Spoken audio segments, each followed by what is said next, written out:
a little different perspective here today.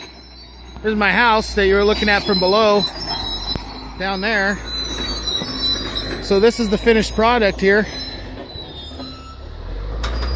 That's what we're looking at to plant. Looks pretty good if you ask me.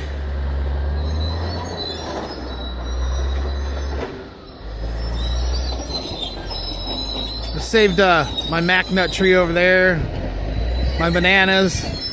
I got a little island of citrus on the other side of that truck down there. We're getting there. 3 days in. Got them ripping over there the other side of my house.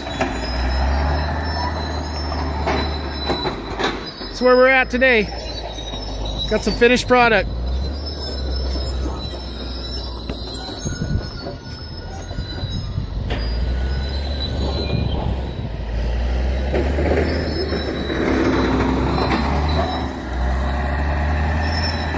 There you guys go, a little daily update.